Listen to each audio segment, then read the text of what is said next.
はい、皆さんこんにちは。今日はですね、プロボックスの、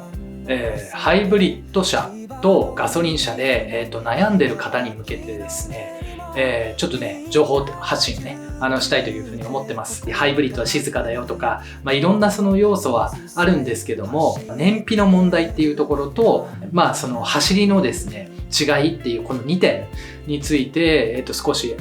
話をね、していきたいというふうに思ってます。はい。で、私はそもそも、GX グレード、ハイブリッド車をですね、買いましたという形で、それはなんでかっていうと、やっぱ燃費性能を少しでも、遠出が多いので、上げたいなと思って、GX にしたという形です。まずですね、車両のその、ベ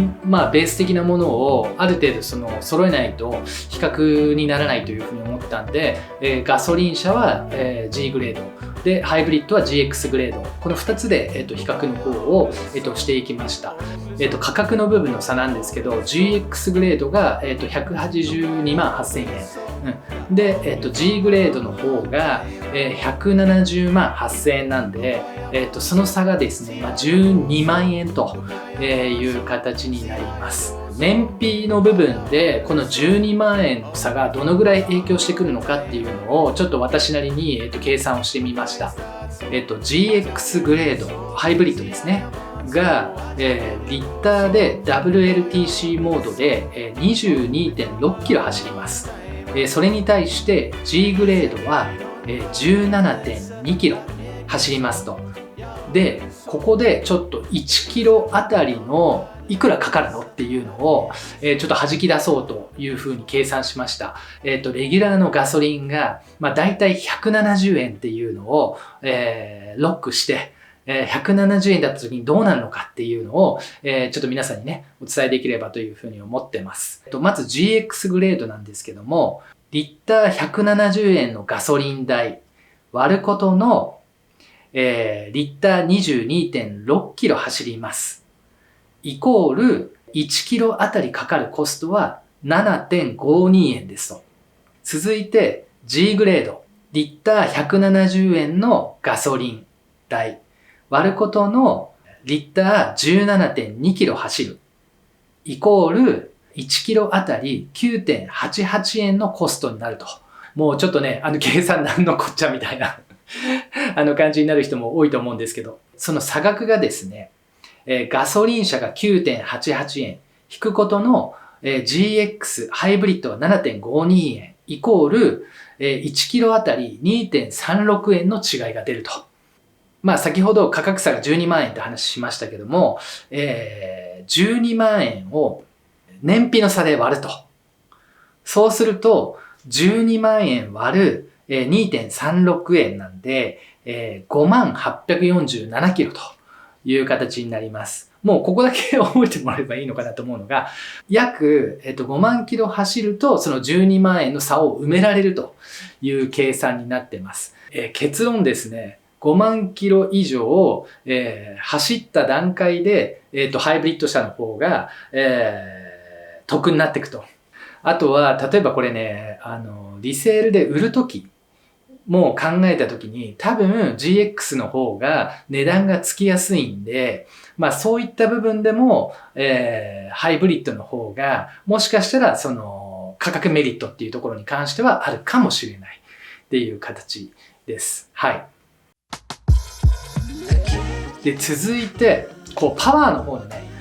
話を、していきたいというふうに、思ってます。車のですね、そのパワー的な部分はですね、最高出力っていうものと最高トルクという2つのですね、基準である程度どのぐらいその車がパワーがあるのかみたいなところだったりを、知れると。まず、最高出力の方からお話をしたいと思います。最高出力っていうのは馬力のことなんですが、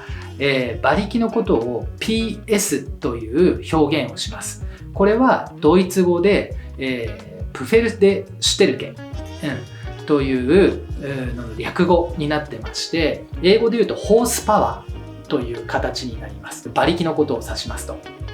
で、もう一個の、値が RPM という指標があります。これは、レボリューションズパーミニッツというところで1分間あたりの回転数という形になります。はい、まずここをベースとして、頭に入れといてください。まあ覚えなくてもいいかこれ。ハイブリッド車は 74PS、4800rpm。つまり4800回転の時に74馬力を出せるよっていう意味になります。で、ガソリン車に関しては 109PS、6000rpm。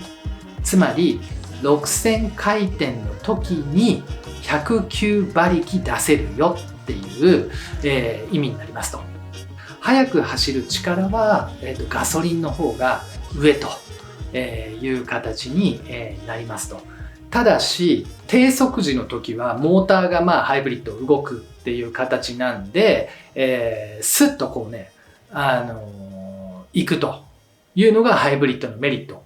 で、高速とかでこうある程度踏み込んでる状態でさらにこう加速作っていきたいなっていう時は、理論上ですね、ガソリンの方が、バーンとこう行くんじゃないかなっていう感じに、なってますと。他の車とも比べないと、これがすごいのかどうなのかっていうのがそもそもわからねえという感じだったんで、ちょっと調べてみましたと。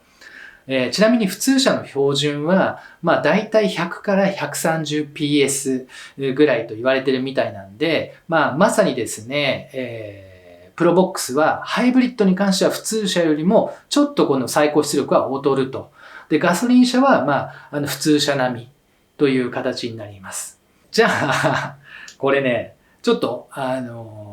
ェラーリどうなんだろうっていうふうに思ったんですよ。フェラーリは最高出力が800から1000馬力と。実質上ですね、プロボックスの10倍ぐらいの馬力があるという形になってました。ラブ4ですね。結構この辺もプロボックスと一緒に検討してる人多いと思うんですけど、最高出力はだいたい170から 180PS ぐらいという形なんで、プロボックスのですね、ちょっと倍ぐらい最高出力はあるといったような形になってますと。続いて、最大トルクの話をしたいと思います。これは重たいものをぐーっとこう押し出す力みたいな感じで、低速でもグイグイ行くっていうか、加速力みたいなのを示す値という形になっています。これは、ニュートンメートルというですね、指標、数値で表されると。GX グレードハイブリッドの方は、111ニュートンメートルですと。で、ガソリンはですね、G グレードに関しては136ニュートンメートルという形になっています。つまり、ガソリンの方が、トルクはでかいので、ぐいぐい行く力みたいなところに関しては強いと。またちょっとフェラーリの話なんですが、最大トルクが700から800ニュートンメートルというところで、プロボックスの約7、8倍あるというところで、めちゃめちゃこうグッとね、動かす力っていうのが強いという形になってますと。これラブ4とかはどうなのかっていうと、だいたい200から220ぐらいのニュートンメートルと、プロボックスのだいたい倍まではいかないけども、そのぐらいのこう、なんていうんですか、パワーがあるというか、力があるという形になってます。ちなみにクラウンスポーツも、だいたいトルクが220ぐらいっていう形なんで、ラブ4とクラウンはだいたい同じぐらいというような、感じになってますね、クラウンスポーツ。今ですね、この燃費っていう観点と、その車の、パワーみたいなところの、2つの軸でちょっとお話をさせてもらったんですが、結論どっちがいいのっていうところでいくと、これどっちとも本当に言えません。まずは燃費を重視して、ある程度ロングドライブ、長距離を乗る人であれば、ハイブリッドの方がおすすめと。で、車のその走りをそもそも楽しみたいっこうある程度高速とかでパワーでバーンって踏んでいきたいみたいなこう人は、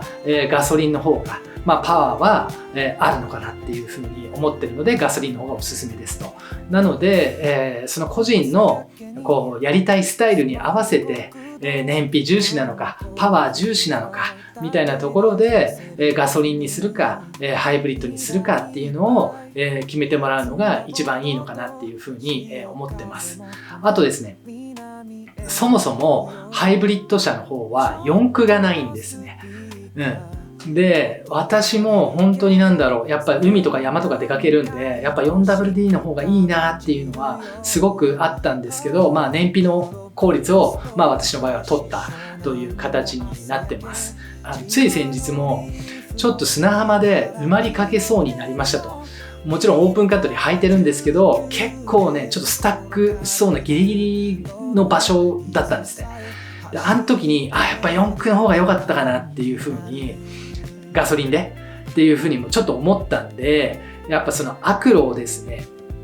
結構走る人はもう四駆の方が本当おすすめなのかなっていう風に、ガソリン車の方がいいのかなっていう風に、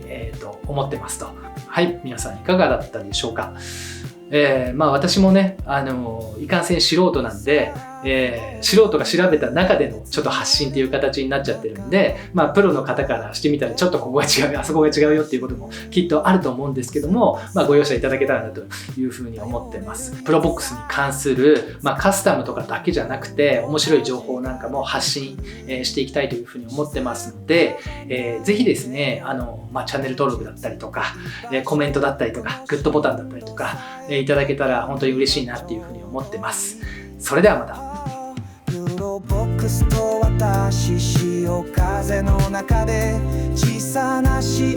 せ運ぶ四角い背中、高級じゃないけど十分満たしてくれる君と走る旅好きになるんだ。渋滞の湾岸線ものんびり走ればいい。